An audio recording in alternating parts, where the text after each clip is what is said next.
حضور صلی اللہ علیہ وسلم نے فرمایا 3 قسم کے بوڑھوں سے اللہ سے پناہ اور نجات مانگا کرو۔ حضور صلی اللہ علیہ وسلم نے فرمایا یہ 3 کام بڑھاپے میں کیے جائیں تو اللہ تعالیٰ نے اس بوڑھے کو دوزخی کہا ہے۔ اللہ سے دعا ہے یہ 3 کام کسی بزرگ سے نہ کروائے، آمین۔ پہلا کام، بسم اللہ الرحمن الرحیم۔ اللہ تعالیٰ نے قرآن مجید میں ارشاد فرمایا اور ہم جس کو لمبی عمر دیتے ہیں تو ہم اس کی جسمانی بناوٹ کو ابتدائی حالت کی طرف الٹ دیتے ہیں، بس کیا وہ سمجھتے نہیں؟ صاحب تبیان القرآن اس آیت کریمہ کی تفسیر میں تحریر فرماتے ہیں کہ کفار یہ کہہ سکتے تھے کہ ہم دنیا میں بہت کم عرصہ رہے تھے، اگر ہم دنیا میں زیادہ عرصہ رہتے تو اے ہمارے رب ہمارے ایمان و عمل میں کوئی کمی کوئی کوتاہی نہ ہوتی۔ اللہ تعالیٰ نے اس آیت کریمہ میں ان کے اس عذر کا رد فرمایا ہے۔ اس کا خلاصہ یہ ہے کہ کیا تم کو یہ معلوم نہیں کہ تم دنیا میں اپنی عمر کے اس حصے تک پہنچے تھے جب تمہارے قوا کمزور ہو چکے تھے، اور ہم نے تم کو اتنی لمبی زندگی دی تھی جس میں تم اگر چاہتے تو غور و فکر کر کے ایمان لا سکتے تھے، جیسا کہ اس آیت میں فرمایا کیا ہم نے تمہیں اتنی لمبی عمر نہیں دی تھی جس میں جو شخص نصیحت قبول کرنا چاہتا وہ نصیحت قبول کر لیتا، اور تمہارے اس عذاب سے ڈرانے والا بھی آ چکا تھا۔ انسان کی زندگی مختلف ادوار میں گزرتی ہے اور اس کے جسم کے متعدد اور مختلف کیفیات کا ترتب ہوتا ہے۔ اس کی ابتدا تراب یعنی مٹی سے ہوتی ہے، پھر یہ مٹی نبات کی شکل میں ڈھل جاتی ہے اور سبزہ اس کی غذا بنتا ہے، اور غذا خون بناتی ہے، پھر نطفہ بناتی ہے، پھر نطفہ رحم میں جا کر علقہ یعنی جمع ہوا خون بن جاتا ہے، پھر مصفہ یعنی گوشت کی بوٹی بن جاتا ہے، پھر اس کی ہڈیاں پہنائی جاتی ہیں اور اس میں روح ڈالی جاتی ہے، اور جب ماں کے پیٹ میں بچے کی شکل مکمل ہو جائے تو اس کو جنین کہتے ہیں، جب وضع حمل ہو جائے تو اس کو ولید کہتے ہیں، ماں کا دودھ پینے لگے تو اسے رضیع کہتے ہیں، ٹھوس غذا کھانے لگے تو اس کو فطیم کہتے ہیں، کھیلنے کودنے کی عمر کو پہنچ جائے تو اس کو صبی کہتے ہیں، آنکھوں کو بہانے لگے تو اسے غلام کہتے ہیں، چہرے پر سبزہ پھوٹنے لگے تو اس کو مراحق کہتے ہیں، بلوغت کو پہنچ جائے تو اس کو بالغ کہتے ہیں، جوان ہو جائے تو شاب کہتے ہیں، پختہ عمر ہو جائے تو رجل کہتے ہیں، جب 30 سال کی عمر ہو جائے تو کہول کہتے ہیں، 40 سال کی عمر ہو تو شیخ کہتے ہیں، 60 سال کی عمر ہو تو شیخ فانی، اور عمر ڈھلتے ڈھلتے جب موت کی دہلیز تک پہنچ جائے، ہڈیاں کمزور ہو جائیں، جسم لاغر ہو جائے، حافظہ کمزور ہو جائے تو اس کو ارذل عمر کہتے ہیں، اور پھر اس کے بعد وہ میت ہو جاتا ہے، اور مرنے کے بعد پھر تو راب یعنی مٹی ہو جاتا ہے، اور مٹی سے اس کی ابتدا ہوئی تھی اور پھر بالآخر مٹی بن جاتا ہے۔ لہٰذا انسان کی عمر کا کارآمد حصہ وہ ہوتا ہے جب وہ جوان ہوتا ہے۔ عمر کے اس حصے کی قدر کرنی چاہیے اور اس عمر میں زیادہ سے زیادہ نیکیاں کرنی چاہیے۔ حدیث پاک میں ارشاد ہے کہ آپ صلی اللہ علیہ وسلم نے ایک شخص سے فرمایا 5 چیزوں کے آگے غنیمت جانو، اپنی زندگی کو موت آنے سے پہلے، اپنی فراغت کو مشغول ہونے سے پہلے، اپنی خوشحالی کو تنگ دستی سے پہلے، اپنی جوانی کو اپنے بڑھاپے سے پہلے، اپنی صحت کو اپنی بیماری سے پہلے۔ حضرت ابن مسعود رضی اللہ تعالیٰ عنہ بیان کرتے ہیں کہ نبی اکرم صلی اللہ علیہ وسلم نے فرمایا ابن آدم قیامت کے دن اس وقت تک اپنے رب کے سامنے سے اپنے قدم نہیں ہٹا سکے گا جب تک کہ اس سے 5 چیزوں کے متعلق سوال نہ کر لیا جائے۔ اس نے اپنی عمر کس چیز میں فنا کی، اس نے اپنی جوانی کو کن کاموں میں بوسیدہ کیا، اس نے اپنے علم کے مطابق کیا عمل کیا۔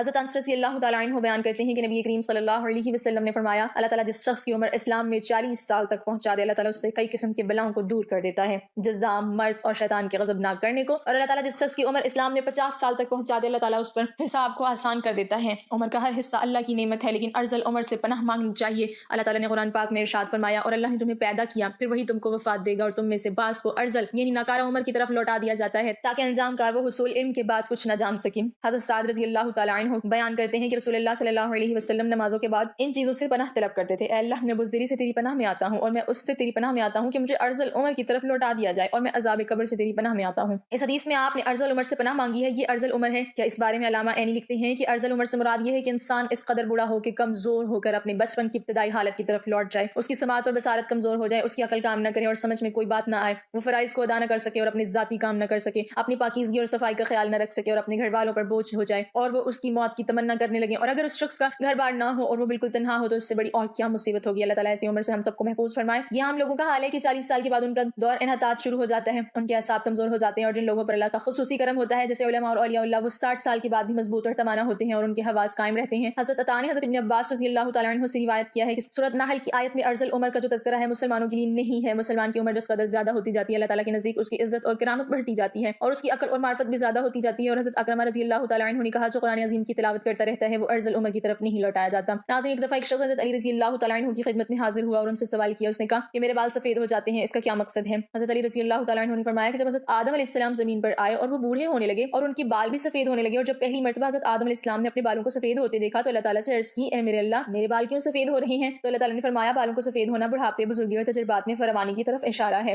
انسان کا بوڑھا ہونا انسان کو نفسیاتی خواہشات سے دور کرتا ہے اور اس بات کو واضح کرتا ہے کہ اس شخص کے پاس زندگی میں تجربات ہیں جس سے مشورہ لے کر آپ اپنے فیصلوں کو بہتر بنا سکتے ہیں۔ اس سے زیادہ بوڑھوں کے مشورے اللہ تعالیٰ زیادہ پسند کرتا ہے، یعنی کہ بوڑھوں کے پاس جو تجربات ہوتے ہیں وہ اچھا مشورہ دیتا ہے اور اللہ تعالیٰ بھی ان مشوروں کو پسند کرتے ہیں۔ اسی طرح بالوں کے احکامات کے حوالے سے آپ کو یہ بھی بتاتے ہیں کہ سفید بالوں کو اکھیڑنا چاہیے یا نہیں، یا پھر بالوں کو رنگ کرنا چاہیے یا نہیں، عمر بن شعیب رضی اللہ تعالیٰ عنہ سے روایت ہے کہ حضور اکرم صلی اللہ علیہ وسلم نے فرمایا سفید بالوں کو نہ اکھاڑو کیونکہ بڑھاپا بالوں کا سفید ہونا مسلمانوں کے لیے نور ہے۔ جو شخص حالت اسلام میں بڑھاپے کی طرف قدم بڑھاتا ہے، جب کسی مسلمان کا ایک بال سفید ہوتا ہے تو اس کی وجہ سے اللہ پاک اس کا ایک گناہ مٹا دیتا ہے اور اس کی ایک نیکی لکھ دیتا ہے اور اس کا ایک درجہ بلند کر دیتا ہے۔ اسی طرح یہ حدیث مختلف کتابوں میں بیان کی گئی ہے، احادیث کی جو کتابیں ہیں ان میں بھی ان کو بیان کیا گیا ہے۔ اب وہ دوسری بات کرتے ہیں کہ سفید بالوں کو رنگنا چاہیے یا نہیں۔ بالوں کو رنگنا خضاب کہلاتا ہے۔ رسول اکرم صلی اللہ علیہ وسلم نے سفید بالوں کو رنگنے کا حکم دیا ہے۔ سیدنا ابو ہریرہ رضی اللہ تعالیٰ عنہ روایت فرماتے ہیں کہ رسول اکرم صلی اللہ علیہ وسلم نے فرمایا بڑھاپا بالوں کی سفیدی کو خضاب کے ذریعے بدل ڈالو اور خضاب نہ لگانے میں یہودیوں کی مشابہت نہ کرو۔ اسی طرح ایک دوسری روایت ہے کہ آپ صلی اللہ علیہ وسلم نے فرمایا یہودی اور نصرانی یعنی کہ عیسائی خضاب نہیں لگاتے تھے،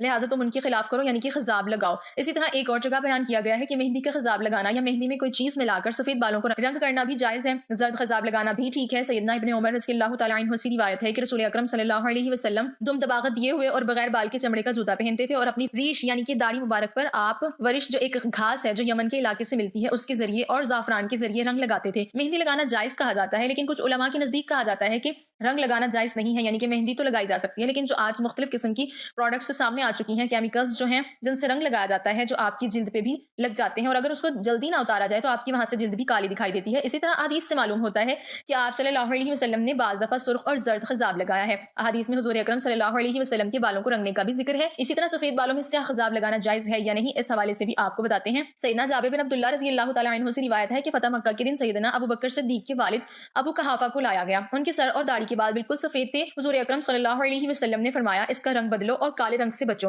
اسی طرح ایک اور روایت ہے کہ سیدنا عبداللہ بن عباس رضی اللہ تعالیٰ عنہ سے روایت ہے کہ رسول اکرم صلی اللہ علیہ وسلم نے فرمایا ایسی قومیں آخر اس زمانے میں آئیں گی جو کبوتر کی پپوتوں کی طرح کالے رنگ کا خضاب کریں گی، وہ جنت کی خوشبو تک نہ پائیں گی۔ اس سے یہ واضح ہوتا ہے کہ کالا رنگ نہیں کرنا چاہیے، جو مختلف مہندی وغیرہ ہے وہ لگا لینی چاہیے۔ سیدنا ابن عمر رضی اللہ تعالیٰ عنہ سے روایت ہے کہ رسول اکرم صلی اللہ علیہ وسلم نے غذا منع کیا ہے۔ غذا کی 4 اقسام ہوتی ہیں۔ سب سے پہلے یہ کہ سر کے بال سارے نہ منڈوانا بلکہ جگہ جگہ سے پھٹے ہوئے بادلوں کی طرح ٹکڑوں سے منڈوانا، جبکہ دوسری جو ہے وہ یہ ہے کہ درمیان سے سر کے بال منڈوانا اور اطراف سے بال چھوڑ دینا، جبکہ تیسری یہ ہے کہ اطراف سے منڈوانا اور درمیان سے سر کے بال چھوڑ دینا، جبکہ چوتھی یہ ہے کہ آگے سے بال منڈوانا اور پیچھے سے چھوڑ دینا۔ جو آج ہم مختلف فیشنز دیکھتے ہیں، مختلف سٹائلز دیکھتے ہیں جو مغرب سے ہمارے معاشرے میں آتے ہیں، ان سے منع کیا گیا ہے۔ علامہ ابن تمیمہ رحمۃ اللہ علیہ فرماتے ہیں کہ عدل و انصاف قائم کرنے کے لیے اللہ اور اس کے رسول اکرم صلی اللہ علیہ وسلم کی کمال صحبت اور شفقت سے انسانی جسم میں بھی عدل کا خیال رکھا کہ سر کا بعض حصہ منڈوا کر اور بعض حصہ ترک کر کے سر کے ساتھ بے انصافی نہ کی جائے، بالوں سے کچھ حصہ سر کا ننگا کر دیا جائے اور کچھ حصہ ڈھانپ لیا جائے، یہ ظلم کی ایک قسم ہے۔ اسی طرح سیدنا ابن عمر رضی اللہ تعالیٰ عنہ سے روایت ہے کہ نبی اکرم صلی اللہ علیہ وسلم نے ایک بچے کو دیکھا کہ اس کے سر کا کچھ حصہ منڈا ہوا تھا اور کچھ چھوڑا ہوا تھا۔ آپ صلی اللہ علیہ وسلم نے ان کو ایسا کرنے سے روکا اور فرمایا تم اس کا سارا سر منڈواؤ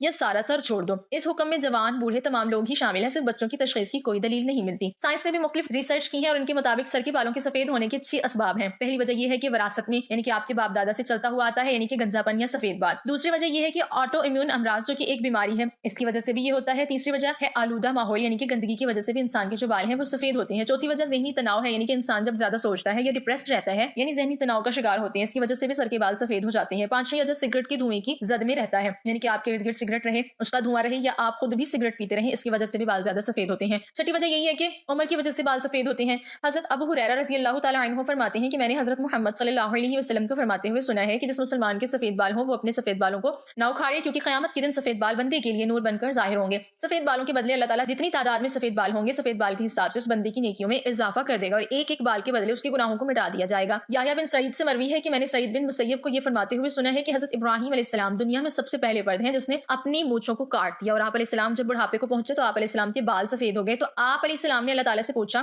اے میرے مالک یہ کیا ماجرا ہے؟ اللہ تعالیٰ نے آپ علیہ السلام کو جواب دیا اے میرے دوست یہ میری رحمت ہے، بالوں کے سفید ہونے سے انسان کی شان و شوکت عزت و وقار بڑھ جاتا ہے اور تمام برے کاموں سے بچنے کی علامت ہے۔ حضرت ابراہیم علیہ السلام نے عرض کیا اے میرے مولا یہ تو تیری بڑی شان ہے، اے اللہ میرے وقار کو بلند فرما۔ آپ صلی اللہ علیہ وسلم کا فرمان عالی شان ہے کہ جو مسلمان بوڑھا ہو گیا تو اس کا بڑھاپا اس کے لیے قیامت کے دن نور بن کر ابھرے گا۔ ایک بندے نے نبی اکرم صلی اللہ علیہ وسلم سے عرض کی اے اللہ کے نبی لوگ سفید بالوں کو اکھاڑ دیتے ہیں، اس کا جواب سن کر آپ صلی اللہ علیہ وسلم نے فرمایا کہ جو بندہ اپنے سفید بالوں کو اکھاڑتا ہے تو اس نے قیامت کے دن اپنے نور کو ختم کر دیا ہے۔ حضرت ابوبکر صدیق رضی اللہ تعالیٰ عنہ فرماتے ہیں کہ ایک دفعہ ایک آدمی نبی کریم صلی اللہ علیہ وسلم کی بارگاہ میں پیش ہوا اور کہنے لگا اے اللہ کے رسول ہم میں سے کون سا بندہ بہتر ہے؟ آپ صلی اللہ علیہ وسلم نے فرمایا کہ جو جو بندہ بڑھاپے میں پہنچ گیا اور اس کی نیکیاں بہت زیادہ ہیں وہ سب سے بہتر ہے۔ اس نے پھر دریافت کیا کہ یا رسول اللہ صلی اللہ علیہ وسلم سب سے برا کون شخص ہے؟ آپ صلی اللہ علیہ وسلم نے فرمایا کہ جو بڑھاپے میں گیا اور اس کی گناہ زیادہ ہوں۔ حضرت انس بن مالک رضی اللہ تعالیٰ عنہ سے روایت ہے کہ رسول اللہ صلی اللہ علیہ وسلم نے فرمایا کہ بچہ جب تک بالغ نہیں ہوتا اس کے نیک عمل اس کے والد یا والدین کے حساب میں لکھے جاتے ہیں، اور جو کوئی برا عمل کرے تو وہ نہ اس کے حساب میں لکھا جاتا ہے نہ والدین کے۔ پھر جب وہ بالغ ہو جاتا ہے تو قلم اس کے لیے جاری ہو جاتا ہے، اور دو فرشتے جو اس کے ساتھ رہنے والے ہیں ان کو حکم دے دیا جاتا ہے کہ اس کی حفاظت کرے اور قوت بہم پہنچائیں۔ جب حالت اسلام میں 40 سال کی عمر کو پہنچ جاتا ہے تو اللہ تعالیٰ اس کو 3 قسم کی بیماریوں جنون، جزام اور برس سے محفوظ کر دیتے ہیں۔ جب 50 سال کی عمر کو پہنچتا ہے تو اللہ تعالیٰ اس کا حساب ہلکا کر دیتے ہیں۔ جب 60 سال کو پہنچتا ہے تو اللہ تعالیٰ اس کو اپنی طرف رجوع کی توفیق دے دیتے ہیں۔ جب 70 سال کو پہنچتا ہے تو سب آسمان والے اس سے محبت کرنے لگتے ہیں، اور جب 80 سال کو پہنچتا ہے تو اللہ تعالیٰ اس کی حسنات کو لکھتے ہیں اور سیئات کو معاف فرما دیتے ہیں۔ پھر جب 90 سال کی عمر ہو جاتی ہے تو اللہ تعالیٰ اس کے سب اگلے پچھلے گناہ معاف فرما دیتے ہیں اور اس کو اپنے گھر والوں کے معاملے میں شفاعت کرنے کا حق دیتے ہیں اور اس کی شفاعت قبول فرماتے ہیں، اور اس کا لقب امین اللہ اور اسیر اللہ فی الارض یعنی زمین میں اللہ کا قیدی ہو جاتا ہے، کیونکہ اس عمر میں پہنچ کر عموماً انسان کی قوت ختم ہو جاتی ہے، کسی چیز میں لذت نہیں رہتی، قیدی کی طرح عمر گزارتا ہے، اور جب ارذل عمر کو پہنچ جاتا ہے تو اس کے تمام وہ نیک عمل نام اعمال میں برابر لکھے جاتے ہیں جو اپنی صحت و قوت کے زمانے میں کیا کرتا تھا، اور اگر اس سے کوئی گناہ ہو جاتا ہے تو وہ لکھا نہیں جاتا۔ حضرت جابر رضی اللہ تعالیٰ عنہ سے مروی ہے کہ آپ صلی اللہ علیہ وسلم نے فرمایا ہے کہ حضرت جبرائیل علیہ السلام ابھی میرے پاس آئے اور فرمایا کہ قسم ہے مجھے اللہ تبارک و تعالیٰ کی جس نے آپ کو حق و سچ کے ساتھ بھیجا ہے، ایک آدمی نے 500 سال تک سمندر میں ایک پہاڑ کے اوپر رہ کر اللہ تعالیٰ کی عبادت میں گزار دیے۔ یہ پہاڑ تقریباً 300 مربع میل پر مشتمل تھا۔ یہ پہاڑ کئی سینکڑوں میل میں پھیلے سمندر کے اندر واقع ہے۔ اللہ تبارک و تعالیٰ نے اس بندے کے لیے اس پہاڑ پر میٹھے پانی کا چشمہ عطا کر دیا جس کی دھار ہاتھ کی انگلی کے برابر ہے۔ اس پہاڑ کے پاس ایک انار کو اگا دیا ہے جس پر ہر دن ایک انار لگ جاتا تھا۔ وہ بندہ پہاڑ سے نیچے آتا، انار سے پیٹ بھرتا، پھر وضو کرتا اور اللہ تعالیٰ کی عبادت میں مصروف ہو جاتا تھا۔ جب اس نے ایک بندے کی موت کا وقت آیا تو اس نے اللہ تعالیٰ سے دعا کی، اے اللہ میری موت سجدے کی حالت میں آئے اور میرے جسم کو پاک صاف جگہ پر محفوظ کر دیا جائے، اور جب قیامت کے دن دوبارہ مجھے زندہ کیا جائے تو سجدے کی حالت میں زندہ کیا جائے۔ اللہ تعالیٰ نے اس کی خواہش کو پورا کر دیا۔ ہم آسمانوں پر جاتے ہیں اور زمین پر اترتے وقت اس کو سجدے کی حالت میں ہی دیکھتے ہیں۔ روز قیامت جب اس شخص کو اللہ تعالیٰ کی بارگاہ میں پیش کیا جائے گا تو اللہ تبارک و تعالیٰ اس کو فرمائے گا کہ اے میرے بندے میری رحمت سے جنت میں چلے جاؤ، تو یہ بندہ سوال کرے گا اے اللہ میرے نام اعمال کی وجہ سے مجھے جنت میں کیوں نہیں بھیجا جا رہا؟ 2 بار یہی قصہ ہوگا، پھر اللہ تعالیٰ فرمائے گا جا بندے میری رحمت سے جنت میں چلے جا۔ پھر بندہ کہے گا اے اللہ میرے اعمال کی وجہ سے مجھے جنت کیوں نہیں عطا کی جا رہی؟ تو اللہ تعالیٰ اسے فرمائے گا کہ تجھے جو نعمتیں میں نے عطا کی ہیں اس کا اور تیرے عمل دونوں کا حساب کتاب ہوگا۔ صرف آنکھ کی نعمت سے اس کے 500 سال کے سارے کیے گئے نیک اعمال ختم ہو جائیں گے، اور باقی سارے جسم کے اوپر جو احسان ہوں گے وہ زیادہ ہوں گے۔ اللہ تعالیٰ فرمائے گا کہ اس بندے کو جہنم میں ڈال دو۔ جب اس کو جہنم میں لے جانے کے لیے پکڑا جائے گا تو وہ بندہ کہے گا اے اللہ تعالیٰ مجھے اپنی رحمت کے ذریعے جنت میں بھیج دو۔ اللہ تعالیٰ فرمائے گا کہ میرے اس بندے کو ادھر لاؤ۔ جب اس کو لایا جائے گا تو اللہ تعالیٰ فرمائے گا کہ تجھ کو پیدا کرنے والا کون ہے؟ وہ بندہ کہے گا اے اللہ تعالیٰ آپ ہی مجھے دنیا میں زندگی دینے والے ہیں۔ پھر اللہ تعالیٰ فرمائے گا کہ تجھ کو 500 سال تک زندہ رکھ کر عبادت کی توفیق دینے والا کون ہے؟ وہ جواب دے گا یا اللہ آپ نے ہی مجھے زندہ رکھا اور عبادت کی ہمت دی۔ اللہ تعالیٰ فرمائے گا کہ تجھے سمندر میں پہاڑ کے اوپر کس نے پہنچایا اور وہاں پانی اور انار مہیا کرنے والا کون ہے؟ وہ بندہ جواب دے گا یا اللہ آپ نے ہی مجھے سب کچھ عطا کیا۔ اللہ تعالیٰ فرمائے گا کہ تیرے کہنے پر ہی میں نے تیری جان سجدے کی حالت میں نکالی اور سجدے کی حالت میں دوبارہ ڈالی، یہ سب میری رحمت کی وجہ سے ہی ہوا ہے، میں اب بھی تجھے اپنی رحمت کی وجہ سے ہی جنت میں داخل کر رہا ہوں۔ حضرت جبرائیل علیہ السلام نے فرمایا اے اللہ کے نبی دنیا آسمان میں جو کچھ بھی ہے وہ اللہ تعالیٰ کی رحمت ہے۔ اللہ تعالیٰ سے دعا ہے کہ ان احادیث میں حضور اقدس صلی اللہ علیہ وسلم نے جن چیزوں سے پناہ مانگی ہے اللہ پاک ہمیں ان سے محفوظ رکھے، آمین یا رب العالمین۔ ناظرین کمنٹ باکس میں اللہ تعالیٰ کے 99 ناموں میں سے ایک نام ضرور ٹائپ کریں۔